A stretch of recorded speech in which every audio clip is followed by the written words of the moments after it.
Hey guys, it's another Milk review, and today I'm going to be looking at the Marvel Legends Spider-Man 60th Anniversary Retro Carded Lizard, which is a complete mouthful, but I think it's a gorgeous figure just looking at the box. So why don't we do that? Let's take a look at the box real quick. So as you can see, it's on the classic retro carded kind of packaging we've been getting with all these retro carded figures. You've got the original art to the side, you've got your figure in your big plastic box, same logo and stuff they were using. And if you turn around, showing off the action features, another respective of the portrait, and so on. Generic, like, spiel about the character as well. You got your logos, all that crap. So why don't we take it out and have a better look? Here he is out of the box, and honestly, it's gorgeous, and I'm so glad it is, because this is one of the Marvel Legends I've been most looking forward to this year was this Lizard, because he just continues to round out the growing classic Spider-Man villain setup we've got going with the last releases of like the Rhino Build-A-Figure re-release, the Electro and the Shocker releases. It's just continuing to be one of my favorite lines coming from Hasbro right now. Like, if you, this head that we've got, like the default head, I believe it's the Ditko head. The alternate head might be, I can't remember specifically. I'm meant to be the Spider-Man guy, but you know, sometimes we forget shit.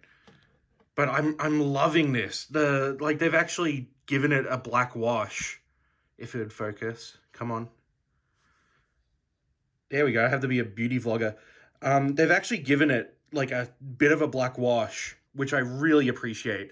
Because that was one of my issues with the Shocker and Ultron releases, was that it had all that gorgeous line work, but no black wash. So it was just there as excessive detail for no reason. But it's just incredible. So why don't we take a look at the posability? So he's got your average up and down. You can look side to side, full 360. He's got a big trench coat in the way of a lot of it, but it's a really, like, flimsy plastic. Well, not flimsy, rubbery plastic. So it's movable. Arms go out to there. He can get a double jointed elbow crunch, as you can see. Hands are jointed at the wrist, full 360. Legs can go up to about there. Double jointed knee, but because it's Hasbro plastic, it doesn't like to do it straight away, as you can see. Not a lot of back, but a lot of sideways out. But my favorite thing, which is a huge improvement over the Scorpion version, is that it's got the bendy wire tail. And it does it so much nicer than Scorpion's release did, as you can see.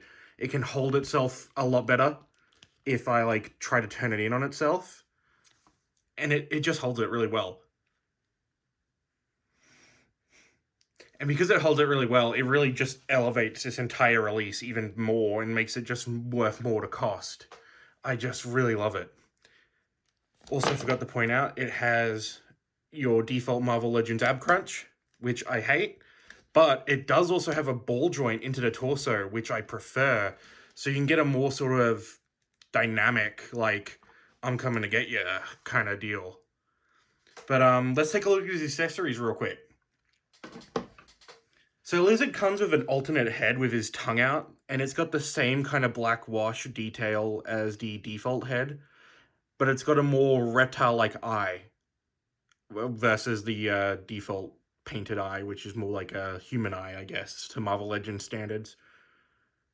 Which is, it's got a gorgeous black wash as well. The entire figure is just, it's really worth it. He also comes with these hands. He's got a punching right hand, and he's got a grasping left hand.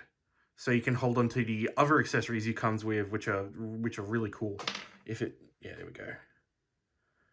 Gotta learn how to be a beauty vlogger for this stuff.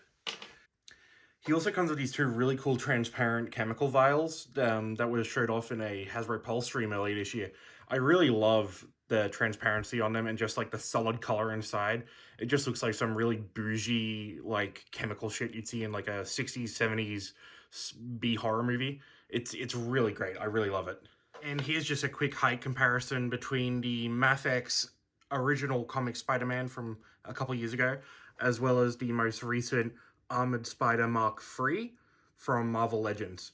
And just for the sake of it, here he is next to my last review, the Black Series Figrin D'an, doing his little thing.